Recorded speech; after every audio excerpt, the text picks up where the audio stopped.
Attention, Cules. Today you're going to discover 3 pieces of news about Barça that will completely change your day. First bombshell. Liverpool has just offered Darwin Nunez to Barça for an amount you won't believe. Second, there are $1 million offers pouring in for our gem Ibrahim Diaz, and the club has to decide now. And third, Tebas said something about Barça that you would never have imagined hearing, and I swear that when you find out, you'll understand why this day could be the one that changes the future of our club. I'll explain everything in the next few minutes with real figures, unfiltered analysis, and my personal opinion, which, I guarantee, will generate debate. Let's start now, and start strong, with statements that have surprised everyone. That's right, Javier Tebas. You heard correctly. Javier Tebas, the president of La Liga, who is used to attacking Barça every time he opens his mouth, seems to have completely changed his tune. Do you remember all the times this man has thrown a wrench in Barça's plans? All the incendiary statements about our economy, all the obstacles he placed in the way of our transfers? Well, get ready, because what he's saying now will leave you completely bewildered. At an event in London, Tebas stated verbatim, "Barça doesn't worry me much this season." What? The same Tebas who, for years, has been obsessed with Barça, now says he's not worried. That's a 180-degree change, my friends. But let's take it step by step, because his full statements are even more revealing. Whether Barça signs or not will depend on Barça. It's been a few days since I've been on their back so much, and I'm not so much on the league's economic control either. They will know what they have to do. Do you realize what's happening here? The man who, for years, has been the main obstacle to Barça's transfers, now says he's not so much on economic control. Coincidence? I don't think so. And I'll explain why. Remember that Tebas continues to earn €6 million a year, thanks in large part to the revenue generated by Barça. If Barça decided to sue him or take stronger legal action, this gentleman would find himself directly on the street. And I think someone has finally made him understand the reality, because let's be honest, how many times have we seen Tebas make a fool of himself talking about Barça? How many incendiary statements have ultimately led to nothing? It seems that someone has finally advised him and told him that the best thing to do is to lower the tone. But there's more. Tebas also spoke about playing matches outside of Spain, specifically in Miami. And he said, to Miguel Golon, I prefer not to answer him. He says so many things that we are working on, and for some time, I have said that our will is to take a match outside of Spain. I have said that Miami is where it can go. This refers to that leaked conversation I told you about yesterday, where they were apparently talking about taking the Clásico to Miami, and here Tebas, instead of categorically denying it as he normally would, simply says he prefers not to answer. Don't you find that suspicious? My analysis is clear. Tebas is beginning to realize that his personal war against Barça could cost him dearly. The club is recovering economically, Laporta is playing his cards intelligently, and the president of the league knows he needs Barça more than Barça needs him. But what does this mean for us, for Barça? Well, it means that for the first time in a long time, we are going to have a transfer market without the constant pressure from Tebas, without his incendiary statements, without his veiled threats, without his attempts to sabotage every move the club makes. And that, my friends, could be the differential factor we needed to conclude those transfers we've been waiting for so long. Because when you don't have the league president constantly throwing a wrench in the works, negotiations proceed very differently. But before continuing with the next pieces of news that will leave you stunned, tell me in the comments, do you think Tebas has really changed his mind about Barça, or is he just playing another game? Do you think someone has finally set him straight? I want to read your opinions because this is a topic that deserves a big debate. And if you're not yet subscribed to the channel, what are you waiting for? Every day, I bring you the most important news about Barça, in-depth analysis, and all the information you need to stay up to date. Click the subscribe button and the bell to not miss anything. But let's move on to the second piece of news of the day, and this one is concerning because, while we celebrate the fact that Tebas is lowering the tone, we have a serious problem on our hands. Ibrahim Diaz is starting to attract the interest of the big European clubs, and this could put Barça in a very complicated situation. For those who don't know Ibrahim Diaz, let me give you some context. We're talking about an 18-year-old Malian footballer who arrived at Barça from Mali for about €1.7 million. A young man who had a spectacular season with the youth team and who has also had some playing time with Barça Athletic. But here's what's important. Ibrahim Diaz is not an ordinary player. We're talking about one of the great promises of African football, a pure talent who caught the attention of the club scouts from day one, a footballer in whom Barça has placed high hopes and who, according to all forecasts, should be part of the pre-season with ANS Flick. And what's the problem? Well, the big European clubs have noticed the potential of this young man and have started making offers. And when I say big clubs, I'm talking about top-level teams that are ready to pay significant sums for his services.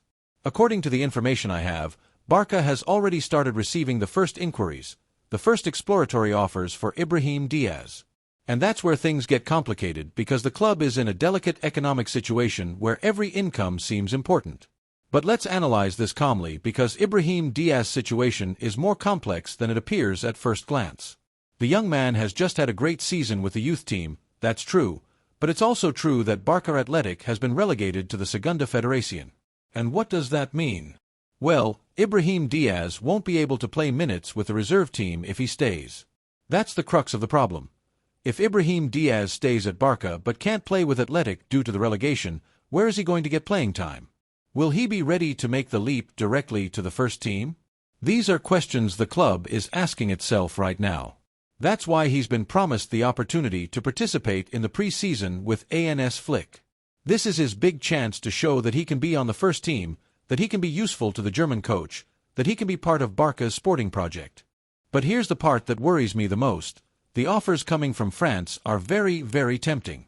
We're talking about clubs that are ready to pay sums that multiply several times Barca's initial investment, and in the club's current economic situation, refusing this type of offer is very complicated. Imagine the situation. You have an 18-year-old in whom you've invested 1.7 million euros, an offer of, say, 8 or 10 million arrives, and you need revenue to balance the books. What do? Do you sell to secure a significant profit, or do you bet on the future of the young player who might not work out? It's an extremely complicated decision, and even more so when we're talking about a footballer who hasn't yet been tested at the highest level, because one thing is to shine in the youth teams and quite another is to do it in professional football. My personal opinion, and it's important to be clear that this is my opinion, is that it would be a mistake to sell Ibrahim Diaz now. Why? Because we haven't seen all his potential yet, because he needs a little more time to fully adapt, because he could be one of those gems that, if you sell too early, you regret for years. Remember cases like Thiago Alcantara, who left Barça and then triumphed at Bayern Munich, or more recently players like Cucurella or Eric Garcia, who had to leave to come back later. Do we want to repeat those mistakes? But I also understand the club's position. If an offer of 10 million arrives for an 18-year-old who hasn't yet debuted in the first division, it's very difficult to say no, especially when you need that revenue to be able to recruit for other positions. The key lies in what Hansi Flick decides after seeing him in the pre-season. If the German coach considers that Ibrahim Diaz can be useful for the first team, then the decision is clear. We must bet on him. But if Flick thinks he needs more development time, then it might be better to find a solution for him that guarantees playing time.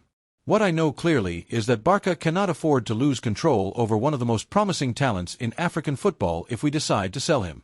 This must be done with a buyback clause or with a significant percentage of a future sale. We cannot make the mistake of selling him without securing a future return. And you, what do you think? Do you think Barça should sell Ibrahim Diaz if a good offer arrives, or do you think we should bet on him regardless of the offers that come in?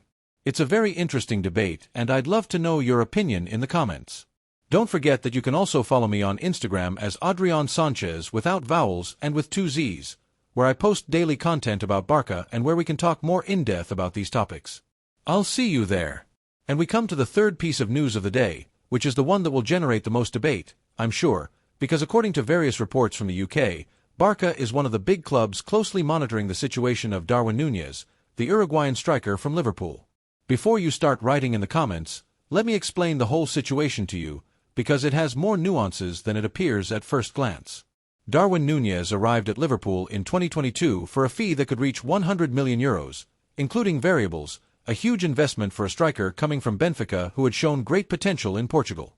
But let's be honest, his time at Anfield hasn't been exactly what was expected. The numbers speak for themselves. In 2 seasons at Liverpool, Darwin Nunez has scored 33 goals in 96 matches. These are not bad numbers, but neither are they what you expect from a striker for whom you paid 100 million euros. And this has generated a lot of criticism in England, where he is considered a failed striker who hasn't justified his price. But here's what's interesting. According to these reports, Liverpool would be ready to listen to offers for Darwin Nunez, and among the clubs following his situation is Barça, as well as Naples and some teams from Saudi Arabia. Now, before you get excited or angry, let's analyze this calmly. Is it logical for Barça to be interested in Darwin Nunez? Let's look at the pros and cons.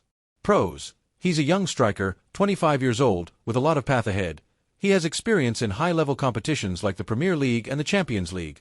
He is physically very powerful, which can be useful in certain matches. His market price has significantly dropped compared to what Liverpool paid, which could be an interesting market opportunity.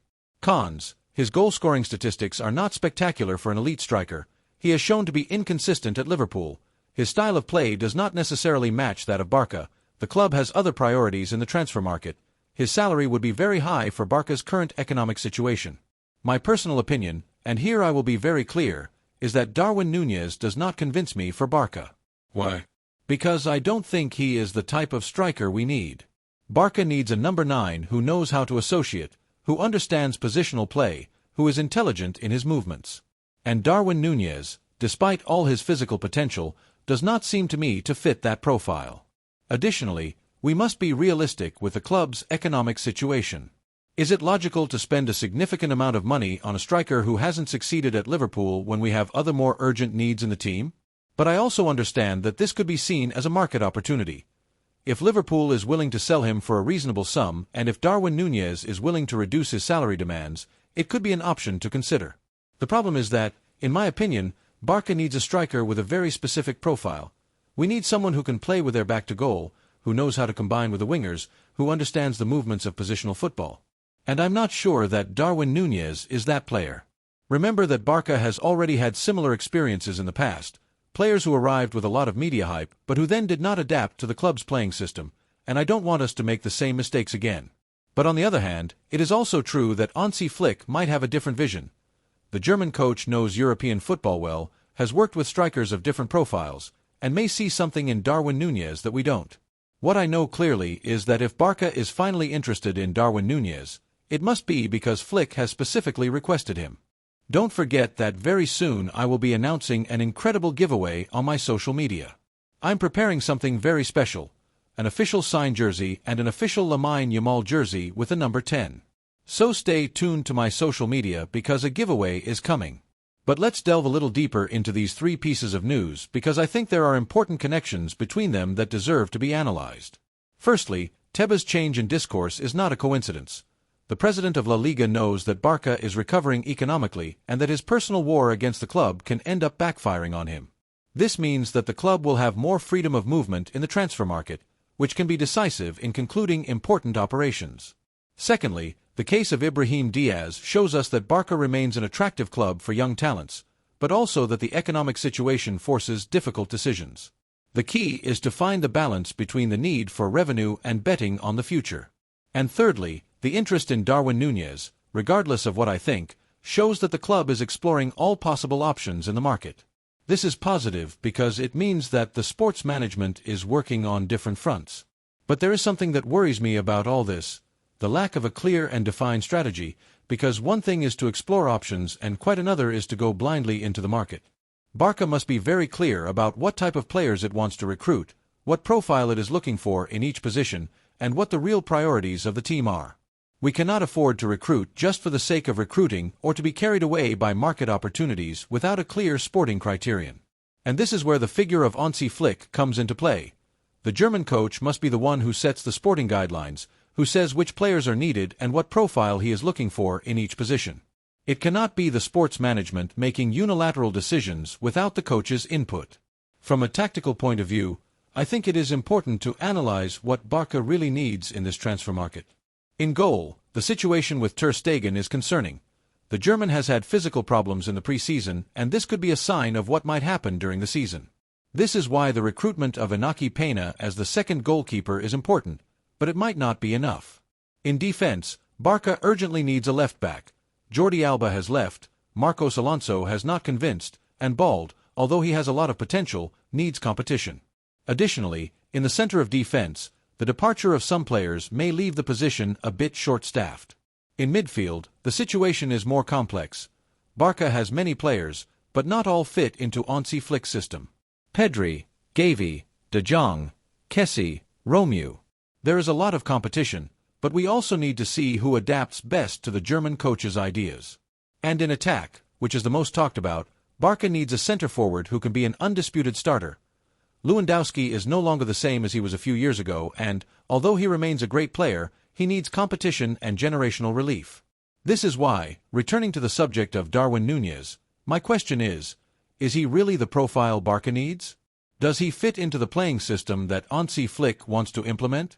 These are questions that the sports management must answer before making any decision. And speaking of Hansi Flick, I think it is important to analyze what the German coach can bring to Barca and how his decisions can influence the transfer market. Flick arrives at Barca with an excellent reputation. His time at Bayern Munich was spectacular, winning everything there was to win and playing brilliant football. But it is also true that Barca is a different club, with a different philosophy and different players. The key lies in how Flick will adapt his playing style to the players he has. Will he maintain Barca's traditional 4-3-3? Will he opt for a more direct system as he did at Bayern? How will he integrate players like PEDRI, GAVI, or LAMINE YAMAL into his system? These are questions that will only find answers during the pre-season but are fundamental to understanding what type of recruitment the club needs. For example, if Flick decides to opt for a more physical and direct system, then Darwin Nunez might make more sense. But if he maintains Barca's traditional playing style, then it might be better to look for a striker with a more technical profile. The same goes for Ibrahim Diaz. If Flick sees a player who can fit into his system, then we should bet on him. But if he considers that he needs more development time, then it might be better to find a temporary solution for him. The pre-season will be the moment of truth for many players. They will have to show that they fit into Flick's system, that they can bring something to the team, that they deserve to have playing time during the season. And this is particularly important for young players like Ibrahim Diaz, LAMINE YAMAL, Pau Cubarsí, or Marc Bernal. This pre-season can be decisive for their careers. It can mark the difference between staying in the first team or having to look for playing time elsewhere. This is why I think it is fundamental that the club does not make hasty decisions about any player before Flick has had the time to evaluate them. It would be a mistake to sell Ibrahim Diaz before the German coach has had the chance to see him train and play. But I want to end this video by asking you, who are the real protagonists of this channel? What do you think about this news? Do you think Barca is making the right decisions? What signings would you like to see this summer? Write to me in the comments with all the freedom, but always with respect. This channel is yours and your opinions are fundamental to enrich the debate. And if you liked this analysis, don't forget to like and subscribe to the channel if you haven't already. Every day, I bring you the most important news about Barca, in-depth analysis, and all the information you need to stay up to date. I also remind you that you can follow me on Instagram as Adrian Sanchez without vowels and with 2 Z's, where I post daily content about Barca and where we can talk more in-depth about these topics. And very soon, I will be announcing an incredible giveaway, an official signed jersey and an official LAMINE YAMAL jersey with the number 10. So stay tuned to my social media because a giveaway is coming. Tomorrow, we will be back with more news about Barca, with more analysis, with more debates, because this is More Than Balls, your reference channel for everything related to the best club in the world, our football club Barcelona. See you tomorrow, Cules.